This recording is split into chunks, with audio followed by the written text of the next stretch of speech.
Doon sa pagiging warrior natin, so sa bawat isang sundalo, nakapaloob na yan sa atin.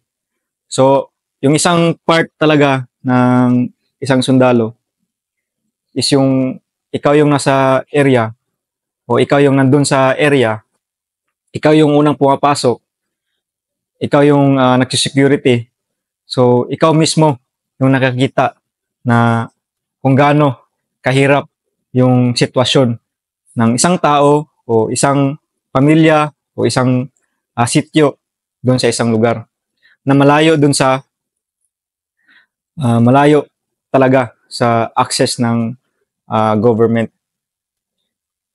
So unang-una, pumasok kami sa area na yung mga tao is ilang sila sa mga sundalo. So hindi talaga acceptable yung sundalo doon dahil yung sundalo is cause talaga ng gulo doon sa area. Yun yung nakapaloob sa isip nila. And then pag pumasok ka doon, lahat ng tingin sa'yo, lahat ng mga, kung may mga gadget sila, mga cellphone, mga camera, nakatutok yan sa'yo. And then, part mo as ipakita mo talaga sa kanila, lalong-lalo na sa mga tao mo na na kasama mo, na ipakita natin kung ano ba talaga yung tunay na sundalo o kung ano ba talaga yung role ng sundalo dito sa ating lipunan. So yung part ng pagiging ng mission namin is pupunta kami sa area which is kami yung magiging tulay ng government o yung LGU para dun sa area na yun which is malayo yung access sa education, walang CR yung bahay, walang kuryente, wala mismong parang malayo talaga siya dun sa mga kabiasnan. O kung tatawagin pa natin is hindi talaga nasusuportahan ng LGU because of the presence of the NPA and the accessibility ng lugar na yon. So bilang isang team leader ng 9 Special Forces Company and then under the 3rd Special Forces Arrowhead Battalion, so napaka-challenge sa akin na pasukin yung lugar na ito. And then hindi ako mulat sa ganitong buhay. So na-realize ko na itong mga tao na ito is kailangan din nila ng tulong. Pero takot sila na may takot sila sa sundalo because of the previous wars na nangyari doon sa area na yun. So from martial law nung time pa ni dating Pangulong Marcos is mayroon na talagang mga ginawa yung mga sundalo doon sa area na yun. So kailangan namin talagang alisin yun sa isip nila na yung mga dating nag-operate doon ng mga sundalo is iba na yun ngayong panahon na ito. Yung dala namin is yung knowledge namin na and then yung ideology na dapat meron yung isang lugar na yun. And then dahil sa tulong ng LGU with the support of the mayor ng time na yun, so maraming nabigay na tulong. So before na mabigyan ng tulong yung lugar na yun, kailangan mo muna silang maorganisa. So napaka-challenging yung pag-oorganisa ng isang lugar dahil kung wala kang basihan, kung hindi mo sila kilala, kung hindi mo alam talaga kung ano yung culture nila, is talagang mahirapan ka. Unang-unang dating namin doon, so first week, nakita namin yung isang bata, medyo nakakaluha tignan kasi medyo may edad na, hindi na kabihis ng maayos, madumi, and then hindi nakapag-aral ng maayos, and then may mga sakit na dinadamdam. So, nung time na yun, as natural talaga sa atin na tumulong. So, tinulungan namin yung bata na yun na makapag-aral, makapag maayos na damit, maayos na kain kasi yung parents niya is medyo hirap na rin. And then, nag-provide kami ng mobility nila o 9 kilometers from paaralan nila dito sa Jatagon is kuha kami ng driver niya na civilian din para ihatid siya sa eskwelahan. So, ganun talaga yung damdamin namin about dun sa bata na yun na kailangan namin siyang bihisan, kailangan namin siyang bigyan ng iparamdam sa kanila na ito talaga yung dapat na ginagawa ng isang bata. Hindi ko pala alam na nakikita pala ito nandun sa paligid namin. So, nakikita nila na ganito pala itong mga sundalo na ito. Hindi pala ito tulad ng sundalo dati pag may tinatanong, naninindak. So, naging iba yung approach nila sa amin. So, unti-unti nang lumalapit yung civilian, yung ultimo na away nila doon sa sitio na yon, yung family, yung magkakapamilya, is kami na yung naglulutas o kami na yung nagdi-mediator para maayos na yung pamilya na yon. At the time na rin, naging close ko sila lahat doon sa sitio na yon dahil sa pagiging SEMO operator ko.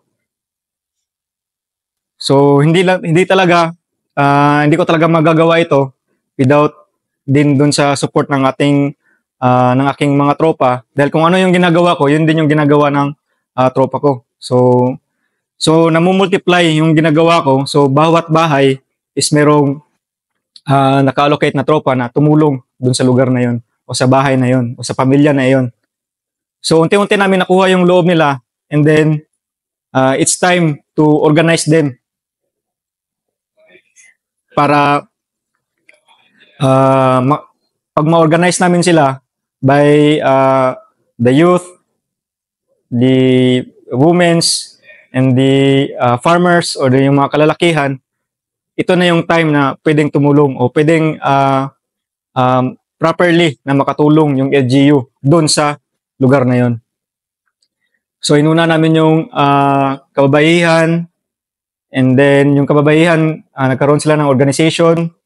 So sa tulong ng LGU tsaka yung province, nagkaroon sila ng sariling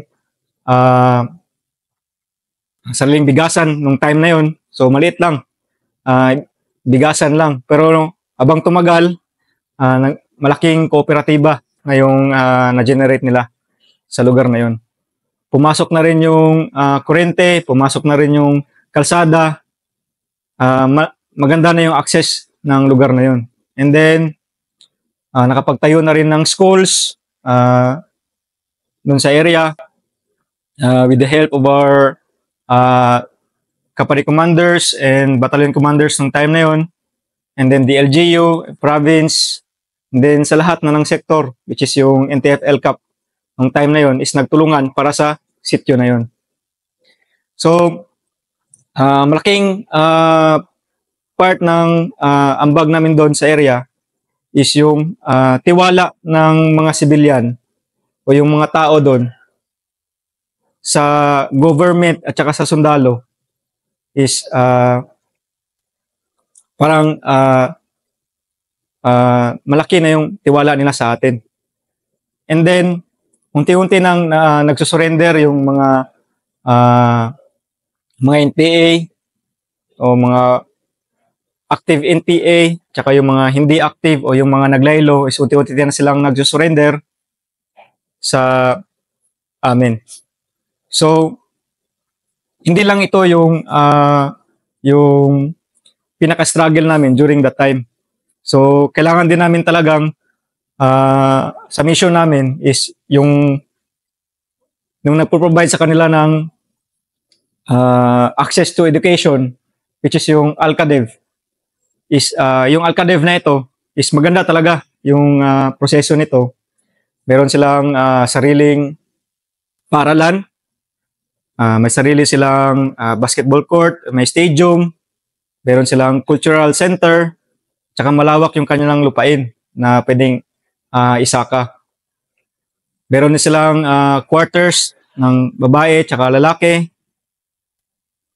And then, may sarili silang sistema dun sa ALCADEV na yun. So kung tutusin, kung mas maganda yung gano'n na parang learning ng mga estudyante kasi parang home base yung school nila. Andun lang talaga sa community. Kada umaga, nakikita ng mga magulang, yung mga bata na nakapag-aral, nakapagsulat, nakakapagbasa, nakapagkwenta, marunong sa agrikultura. Pero yung mission talaga namin doon is to stop this school to produce yung mga graduates nila. Kasi itong mga graduates nila is ito din yung mga kalaban namin, which is nagiging kadre sila o sumasama sila sa NPA. So itong ALCADEV na pala ito pala yung production ng magiging leaders ng NPA dito sa area na ito. So kung tutuusin, maayos yung flow nila, maayos yung sistema, pero iba pala talaga yung underground system ng ALCADEV. So itong mission ko, with the help of my kapatid commanders and my teams, and then the help of the PNP and the supporting units na meron kami. So pumunta kami sa kilometer 16 to seize the operation of the ALCADEV. Masakit sa tao na ganun yung mangyari. Bakit isasarado yung school na yon? Dito natuto yung mga anak ko na magbasa at magsulat. Tapos kung ipapag-aral nyo yung mga anak ko sa malayo, 16 kilometers, pangit pa yung kalsada, is hindi namin kaya. So, ito yung in-explain namin sa kanila na dapat nila talagang maintindihan na itong eskwelahan na ito, maganda yung sistema, which is nakakadulot o nakakapag-produce o nakapag-aral ng anak nyo within the community lang. Pero yung mga anak nyo, ito yung magiging kalaban ng gobyerno. So kung itong eskwelahan nyo is nagpo-produce ng ganitong mga kaaway ng gobyerno, kailangan naman itong isarado. And then hindi talaga isang araw lang na community engagement yung ginawa namin doon. Doon na rin kami tumira halos isang taon din yung na-consume namin sa area. Yung area na walang signal, malayo ka sa pamilya, hindi ka nakaka-uwi, yung pag magpaalam ka sa CEO mo na may problema ka, is hindi pa talaga mapayagan kasi kailangan pa ng security details doon sa kalsada, which is 16 kilometers away from the main barangay. Kailangan pang latagan ng security. So mahirap yung ganun na sitwasyon para sa isang sundalo. So alam ko maraming nakaka-relate dito ng mga CMO operator. Pero ito talaga is distinguished talaga dito sa Lianga na once na magkamali ka ng galaw mo o magkamali ka ng salita mo o magkamali ka ng action mo dito sa lugar na ito, it will cause the operations o yung mission mo to fail.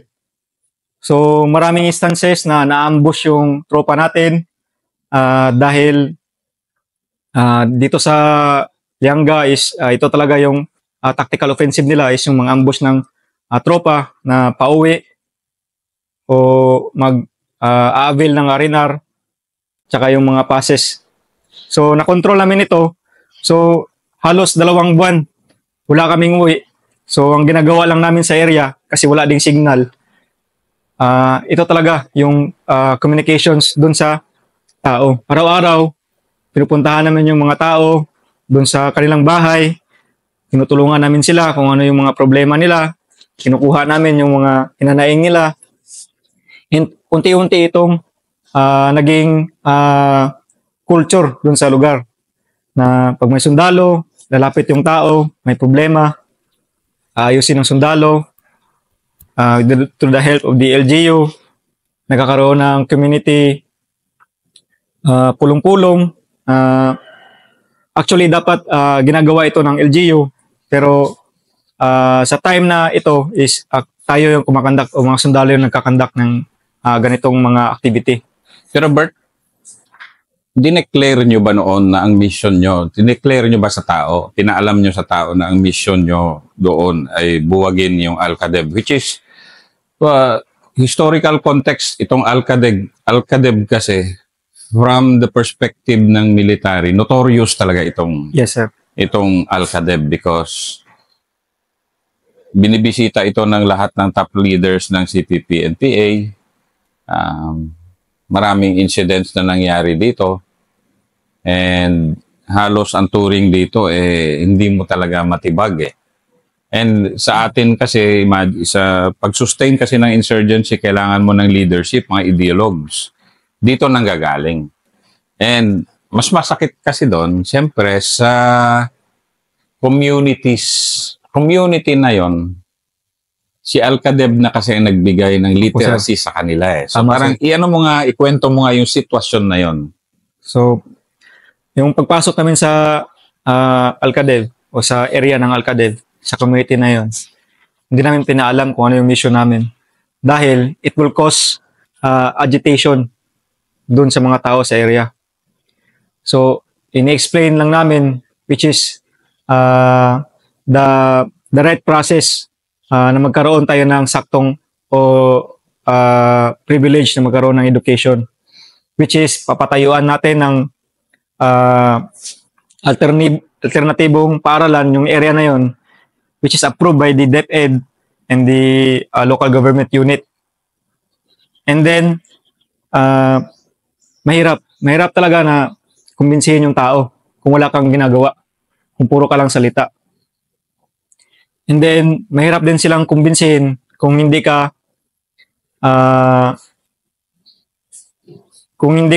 mo alam na kung ano yung ginagawa mo during that time.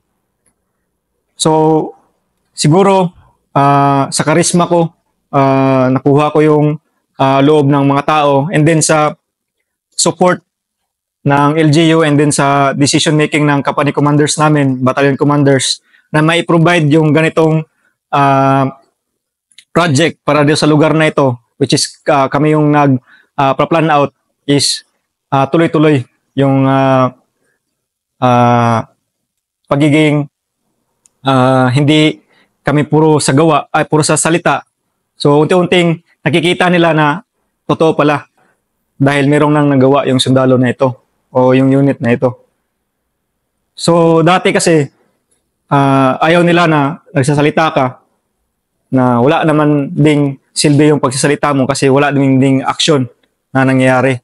So through the help of the NTF-ELCAC and the CSP and Community Support Program, natulungan natin itong mga tao na ito na baguhin yung ideology nila na dapat pala is magkaroon sila ng eskwelahan na accredited ng DepEd on DepEd, Department of Education, para magkaroon sila ng access doon sa college na meron yung dito sa Lianga o sa iba't ibang part ng Pilipinas kung magkakaroon sila ng college education. So ito yung stepping stone nila. So mahirap na kumbinsihin sila. So ang ginawa namin is araw-araw binibisita namin yung mga tao, and then yung tumutulong kami kung may mga sirang tulay na kailangan ayusin. So yung sundalo sa pananaw ko nung plebo ako is parang kigera ka lang, patayin mo na yung kalaban ng Pilipinas. Pero nung graduate ako, and then na-assign ako dito sa Lianga. So hindi pala yung kalaban, which is yung may dalang baril, is yung papatayin mo. Yung dapat palang talagang papatayin doon is yung ideolohiya na na-indoktrinahan ng NPA, yung community na yun. So, namulat ako sa sitwasyon na yun, sa young lieutenant, na ganoon pala kabigat yung trabaho ko, na nakikita ko na hindi lang talaga na panggera yung isang sundalo. And then, hindi lang din talaga nakikita ng iba na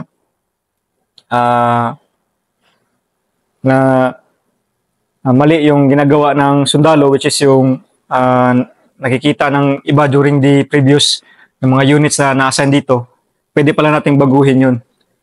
So mag-i-start yan sa akin, sa team leader, down the line dun sa mga team sergeants, sa mga teams ko na sumuporta sa akin. And then, nakalalay sa akin.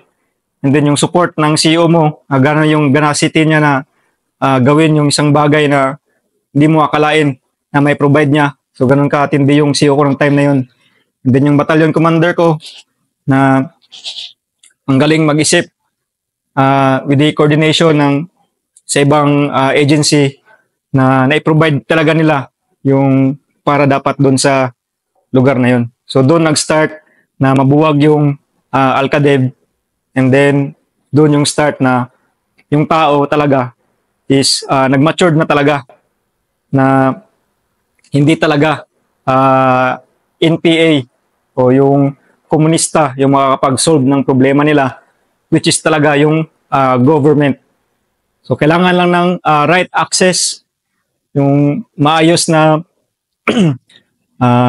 paliwanag sa mga tao, and then the right na kung ano yung ipoprovide mo sa kanila, which is yung kailangan nila doon sa area na yun, which is yung gamit sa pag-aabaka, yung kanilang cooperation, o yung kanilang co-op o kooperatiba, the women's sector na pwede palang gumawa ng bids na i-display nila doon sa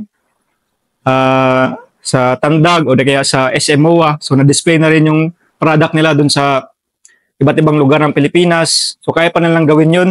And then, kaya pala nilang ipagmalaki yung kultura nila, na hindi sila natatakot, hindi sila na-agitate ng NPA.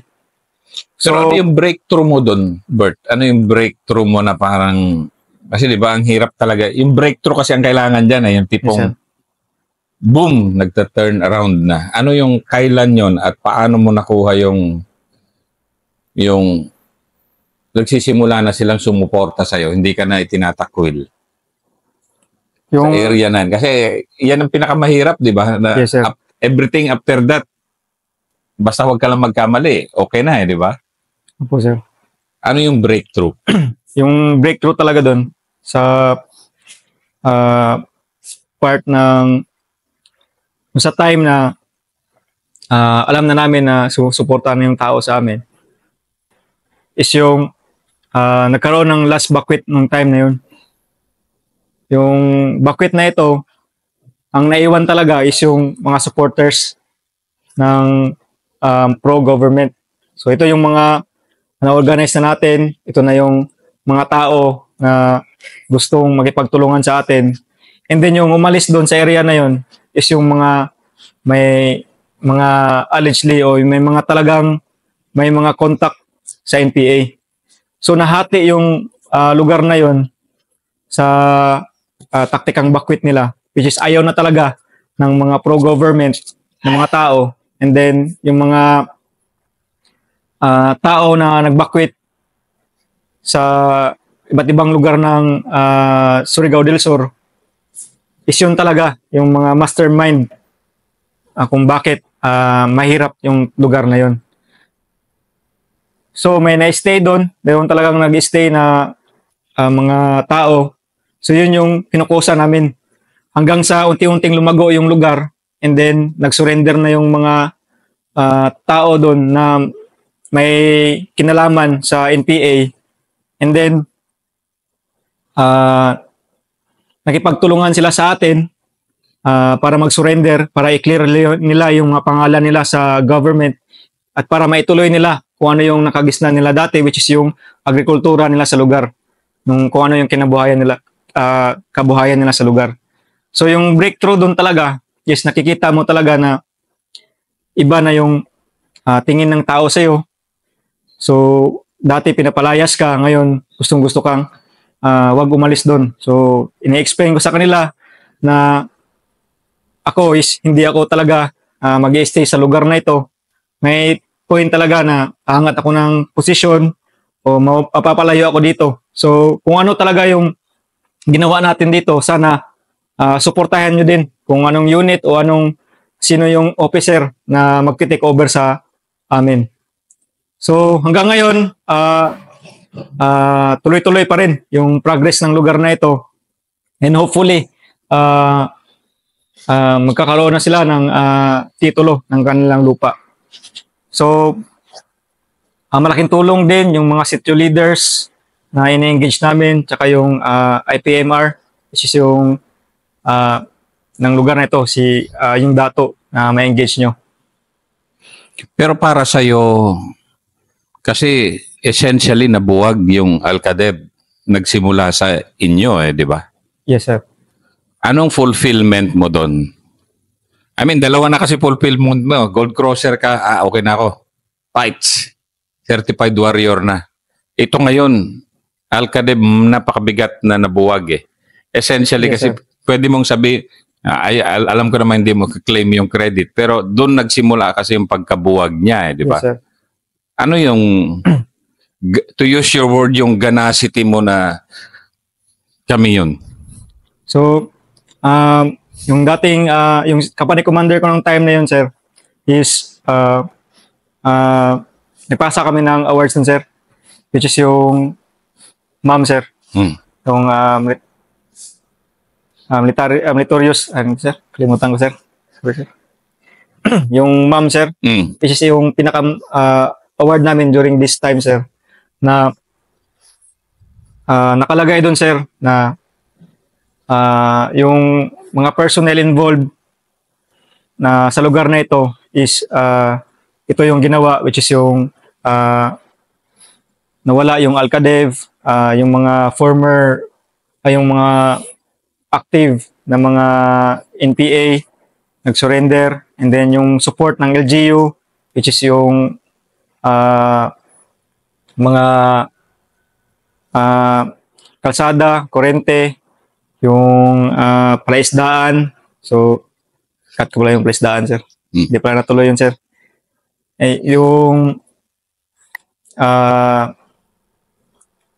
Yung eskwelahan, which is na i-provide natin sa kanila. And then,